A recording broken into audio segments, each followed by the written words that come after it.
evening, everyone, and welcome to Shit Moms Won't Say. My name is Jess Ader-Ferretti, and tonight I have on a true New Englander. I don't know what that means. I'm assuming you don't know what that means either. All I am told is that it is a very, very fancy status symbol to have. No, I'm just sort of kidding about that. But I do have on my friend and coworker who is tremendous at her job. She's a very high-level sales executive who somehow manages to do it all with 6 kids. 6. Kelly Davis. Hi everyone. Hi everyone. Thanks, Jess. Oh my Applause. God! Yay! Yeah. Thank you! Yay! So excited yay. to be on the show. Yes, I know, and it's such a fancy setup. So It's a fancy setup. thank you for joining me in my home I'm studio. very fancy, so I was waiting for the You are a fancy fancy, setup. yeah, from New England, very fancy. Yes. I want everyone to understand your brood of children. Okay. So give me the breakdown of what we're working with of 6 children.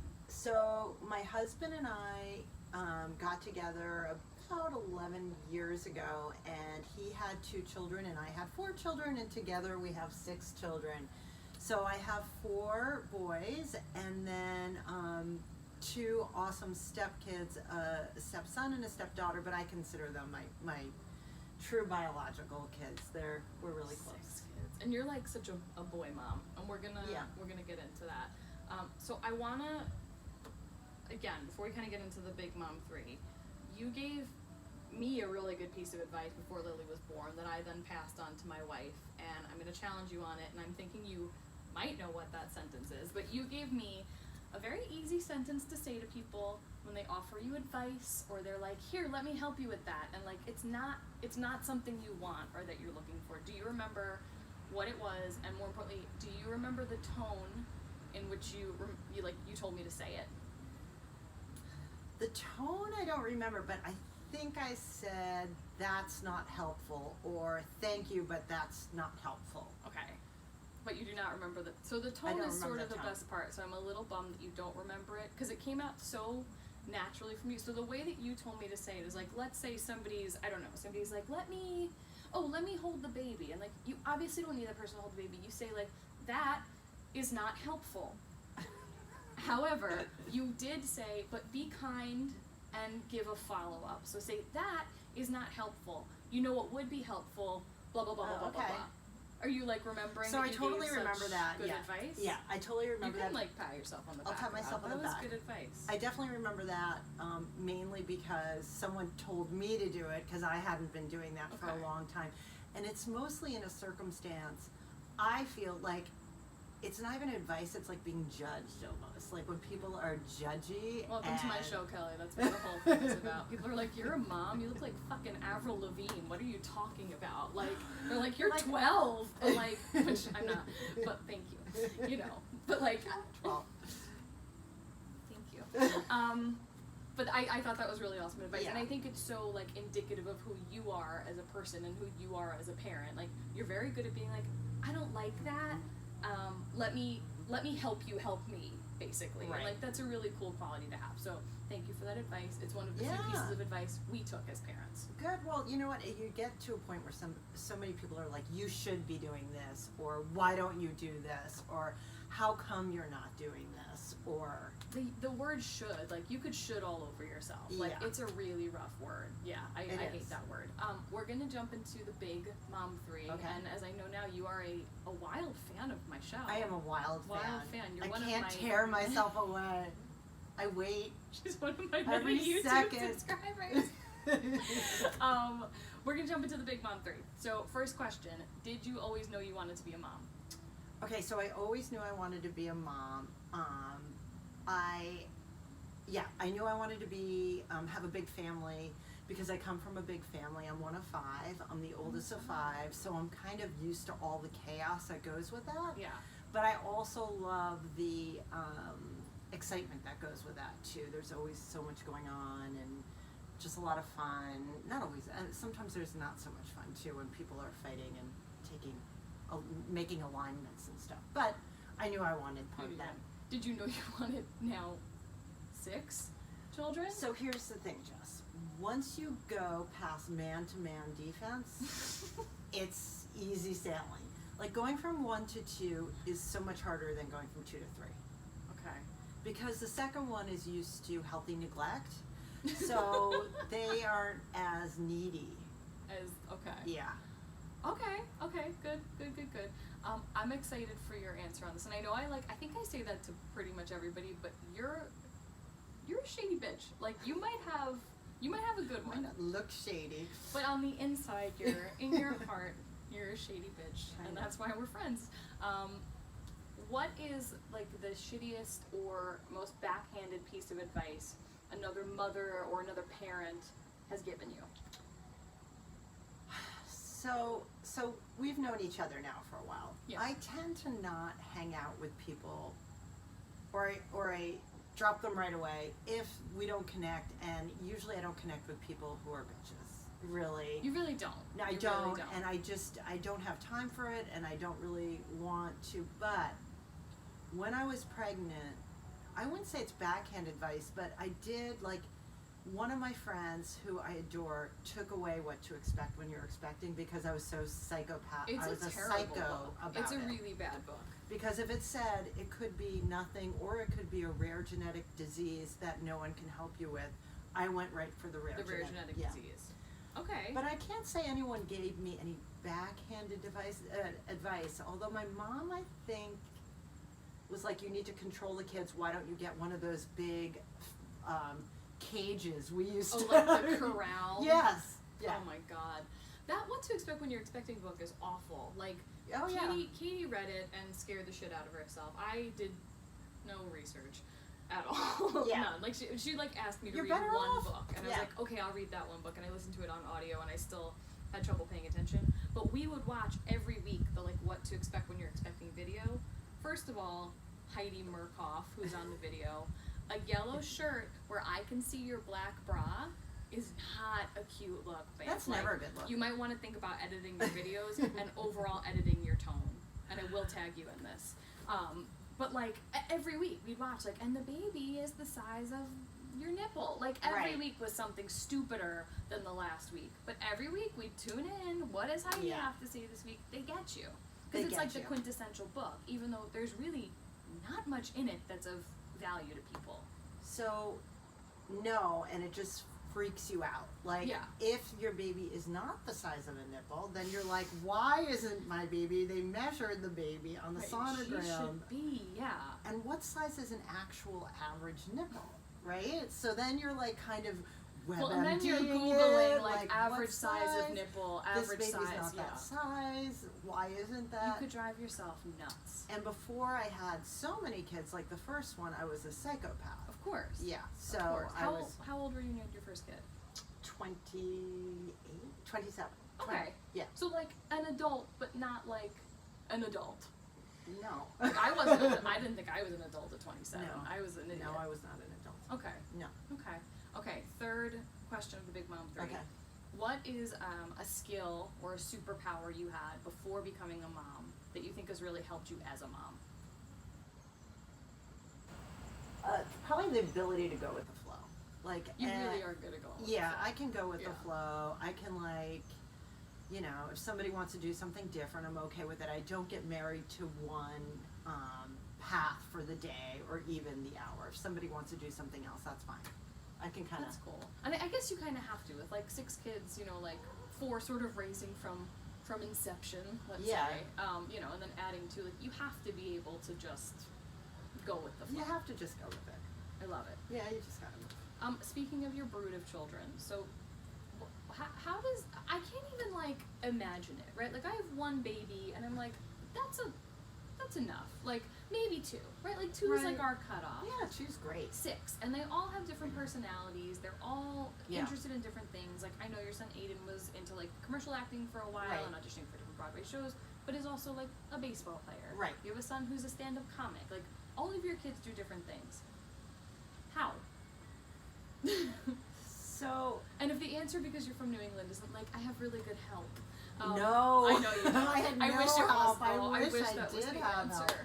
Luckily, when I got married, my husband's a tremendous amount of help. I have to say, I'll give him a little kudos here, a huge. But before that, when I was pretty much doing this on my own, each of them totally different. My oldest son, who's the comedian, and if we could phone a friend now, we would phone him, because he would tell you he was a pain in the ass. And he barely got through high school. I had to drag him through because he had his toes on the line every day for every class. Like academically? Or So just the 'cause classes he he didn't wanna really go? liked, the classes he really liked, he did really well. The ones Yeah. he didn't, he was like, I don't understand why all the smartest kids get the worst grades, and the people who get the best grades, all they're doing is spitting out the information the teacher says. So got it, but you also have to kind of follow the rules to get through this part of your life. My second son, rule follower. My third son the same. The fourth one's he is the same too. It was really my first son who sort of put me over the edge, but that's okay. Who's like the most like you? I'm gonna say my third son. Probably second or Okay. third son. Yeah. Second or third son. Yeah. So it could be any. They It all could have be any. little like Kelly Davis qualities. Yes. Okay. My fourth son is completely like right now he'd be like, what are we doing next? What are we doing next? What are we doing? I'm not really like that. No. He's always like wound up and wants to go somewhere or do something. Yeah, I'm happy to just sit. Me too. I could sit all day, Yeah. honestly. I don't know if it's a great quality. My Fitbit would tell you otherwise. But we were talking before, and like obviously we know each other. Like you're a boy mom. Like you raised 4 boys, and then Yeah. all of a sudden you've inherited another boy, but a girl. You're right. How's that going? So Lauren is the coolest girl. Like That's awesome. I was so lucky. She really is so cool. She's down to earth.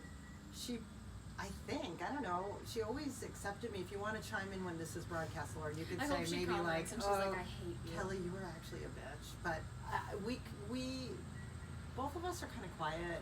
I know you don't think I'm quiet, but sometimes I don't know. Not that I don't think you're quiet. I just don't think you're introverted. I No. think that you're a very social person when you want to be social. Yeah. Yeah. I mean, definitely we get along really well. I was really lucky. How was easy. old was she when you met her, or became involved in her life? So I'm gonna say she was like maybe 8, maybe a little bit younger. Yeah. I wonder how it would have been. Of course, I can't remember anything. Well, Yeah. it's every day flows into each other. There's something going on in the world if you haven't heard. Also, I can't control my politics on the show either. Every That's okay. time I'm filming, I'm like, Luckily, fuck we Trump have and fuck similar this, and politics, we so do. we won't get in a political fight I and don't- storm off. Could you imagine if you ran out of my house? I wonder if it would have been different if you met her when she was like 15. I don't think so. You don't think so? No, 'Cause she's no, just she's really a her chill personality. Girl. Yeah, she's a chill girl. That's great. And she gets along really well with the like all the boys. She's Yeah. she's kind of like me. She's like more of a boy girl mom. Yeah. Yeah, You're so- such a boy. Yeah. Mom. And you're such a supportive boy mom too. Like all of their boy I things. don't Like know how about many? Well, no, but every time, this past weekend, you were like, oh my god, I was here for baseball, and then we did this, and then I did this, and I did this, and it's like nothing to you. You're just like, yeah, that's what they like to do, so I go. True and not true. So Okay. You really put it out there as true. So. I would much rather be there than at home decorating or anything like that. I'm not really interested in that. And I love sports. I love watching sports. Okay. And I love watching all the kids do sports. It's fun. All the kids do sports. And all the kids who do sport, all my son's baseball moms are the coolest. So it's like just hanging out with your friends. That's my biggest fear in life, is that Yeah. Lily's gonna take up a sport. And she can do whatever she wants, and I will support her in whatever endeavor she wants in the entire world. But if it's not theater, I'll kill her. Okay, but I'm gonna disagree with you. Because I've done it both, right? I know you have. The yeah. theater moms are psycho. Yes. They're psycho and they're really domineering. Not that the sports moms aren't. Some of them aren't. But most of them are kind of like, oh, I don't know, I brought my book for when they're not playing. And it's a little different. I think it's also a more normalized thing for a kid to do. Be on a sports team, play with their friend. It's more of a playing type of scenario. Yeah. Than when kids get into theater and they're very, very nuts about it. And the parents are like, well, I want them to have this role and I want them to have this role. Aiden was auditioning for Broadway at one point. Yeah. He was he fell doing into the it. damn thing. He was, first of all, none of the kids at all actually ever did anything like this, and he begged me to do it. And I was like, it's a pain in the ass. So I know people think it's fantastic. It's a pain in the ass. And you basically, for the most part, spend more money going to auditions than you would ever make on a commercial. Or you don't think it's true, but like all of those gigs, like Nickelodeon and all of that, they don't pay anything. So you're spending more to get there. And then of course your kid is like, oh, we just passed Chick-fil-A. Let's go to Chick-fil-A. And then Ben and Jerry's. So you probably are underwater by the time you leave anything. Yeah. That was cool. Like, that was cool though. He had a callback for it was the ferryman. Like, yeah, a cool callback. Like, but I would have died if he got it. Well, because I the don't know. backstage culture. So, like, for everybody out there who doesn't know, like, if your kid is in a Broadway show, you're not allowed backstage. You don't just like automatically get tickets to the show. Like, you essentially have to drop off, have them tutored on site, perform, pick up, go home. Like, you're not really involved in the process, which is a newer rule. The like drop off, and I'm almost positive it started with an Annie tour. Whoopsie. But truly, like, because the parents, you're right, are nightmares. They're nightmares. They're pains in the asses, and they're all pushy. So they're all pushy, and I didn't think it through with that audition because I don't even know how I would have gotten him to the auditions because I have a full-time job that's very demanding. So I would have had to hire somebody to bring him in and out of the city. And then you could have said they have really good help, which is like that. What? I should have thought that one would have been like New England is so, you know. So I guess we'll shout him out because this is the only way he'll watch the show, right? Our boss feels like New England is. Very fancy. It's a very fancy place to be. We're much fancier than here. What is so much fancier? I would like to know of your Connecticut lifestyle versus my Long Island lifestyle. 100% nothing. Thank you. No. You hear that? So let's talk about though. So we do share a boss. We share a company. We're coworkers. We've been working together like 2.5 years, and immediately you and I were like, "This is my homegirl." Like, I usually will refer to you in like an email. I was like, "Oh, you know my homegirl, Kelly Davis." Yeah. Like, we clicked right away. Oh, right away. We have a hard job. Like, we have a hard gig. So like, I'm not gonna get into what we do because I think people would be like, like falling asleep, boring. But like, we have a fun, difficult job. Yeah. I know for me, I work many hours a day. It consumes my brain. It consumes my life. Sometimes that like when people like, oh, working from home, and they're like, oh, that's so special, you get to see Lily. And my response is like, now who's Lily? Right. Like, oh, that's little not, do you mean the girl that walks around my house? I thought she was a ghost. Like, I don't have that kind of time. So with 6 kids, and you're like crushing it. Like, you're real, just say yes, you are. Yes, thank you. You're doing a great job. How do you still do it? Like, this crazy, almost unmanageable role with 6 kids. So way easier having my husband. When I was doing this on my own, I absolutely 100% would have had a much more difficult time and would have needed to hire help. It's so hard to find. Because we have to travel a lot too. Before COVID, we have to travel a lot, and actually, that's a fun part of it. The fun part is going to places and meeting new people and getting to do launch events and going on site at President's Club trips, and that's the great, and you meet the best people, but you can't really do it if somebody's not at home driving everybody around and feeding people and it's true. I would say like I don't know what I would do without Katie at home. Like I literally wouldn't be able to manage any of it. I mean, when I was scrambling and doing kind of everything, you do figure out ways. For instance, my son had Little League practice, and how was I going to get him to Little League practice right after school? Well, I figured out which school bus took them near that field, and I'm like, jump on bus 20. I know they don't let you, but just jump it. So you gamed the system to make it work. Yes. Okay, that's fair. And then you have to sit there until I get there. So we had no sort of, nowadays people get like, especially cell phones, they're like texting, you're not here yet, you're 1 minute late, you're 1 minute late. We didn't have any of that. Like, I didn't have any of that because they knew, like, I'd be there eventually. Yeah. How did you do, because I'm thinking of like the ages of your kids. So like, you did not have Greg at that point, like when your kids were doing like back to school nights and meet the teachers. Like, how did you swing that because even before you were where we are now, like, you still were in a similar type of role. Right. So, like, how could you just be like, I'm doing it and I'm going to do it, or, like, was it difficult? So every day is a new little journey, so you figure out every day, and I happen to have the best friends. I have, like, a core group of female friends who are amazing, and, you know, my neighbor Patty and her husband would take Aiden a lot. A lot. They took him a lot. Did he call them mom and dad? No. He didn't call them mom and dad, but they're the best. He probably wishes they were his mom and dad. They're awesome. Yeah. Oh my god. Yeah. Well, listen, this was like fairly painless, right? And like time flies. We're like almost done here. I can't believe it. I know. I'm going to start to wrap this up, and I have one final question that I ask everybody. And people have been giving me a lot of like twofold answers, like a funny answer and a serious answer. You do you. Whatever the answer is that comes naturally, and you know, talk for as long as you want. Thank you. You want people to want to hear me ramble on and on? You can ramble, or you can, you know, not ramble. That's fine. Okay. What is something that you wish you knew before becoming a mom that you know now? That there's no secret sauce. That you have to go with the flow. You have to take, when you have a child, or stepchildren for that matter, you make a commitment to that, and you make a commitment to them. And it's really your job as a parent to adapt to what their personality is, and how every kid is going to need help and support in their own way, and you have to figure that out for each kid.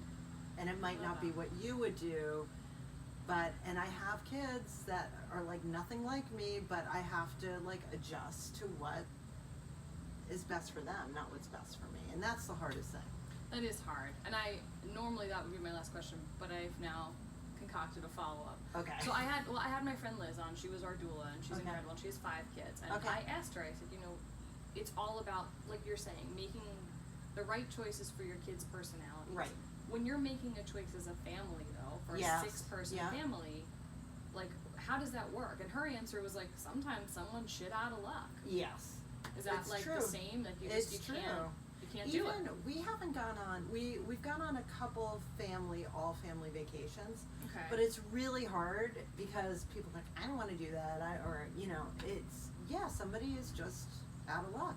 Somebody's out of luck. But then they're in luck the next time. I don't know. Like we try to do things for each of the kids. Like we'll go in to see my son's comedy show, and a few of them will come, and a few of them won't come. Some of my second son brought Aden to a Nickelodeon shoot, and I remember that. And is he still holding it over your head? He's completely traumatized, and he came home and said, "I don't care how nice you are to me, I will never do that again." So, it's like you have to just make it work.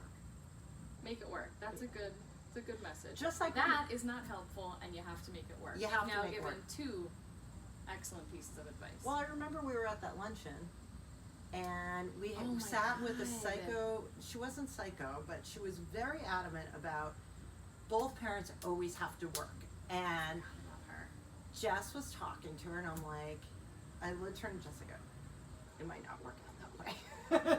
And it didn't. Yeah, it didn't. Like, so don't get like all crazy with this woman, because everybody's situation is different. You have to take it as it comes. And my blood was like boiling when that woman was talking to me. I remember. Yeah. And you turned to me and you're like, "Not worth it. Just tell her to shut up and move on. Eat your lunch." Never see her again. And I didn't. You could give me a lineup and be like, "Shoot her," and I couldn't shoot her. I wouldn't know which one she is. Yeah. Oh, I know.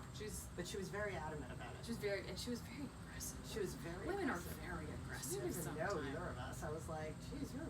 Well, I think it was because the second I said my wife, she was like, "Oh my God, female empowerment, and every woman should work, and suffragettes, and everybody should be voting and working." And I was like, "All right, like." Yeah. I was like, you. It may not work out that way.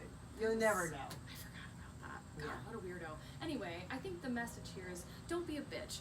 Don't be a bitch. Don't be a bitch. But thank you so much for coming. Yeah. Thank you for traveling down to me on Long Down to Island. I know, we don't like to cross the appreciate border. It. Thank you for bridging and tunneling for me. I really Okay. appreciate it. And thank you guys for tuning in. Please feel free to follow us on all kinds of social media. I will post it at the end of this, and we'll see you next time.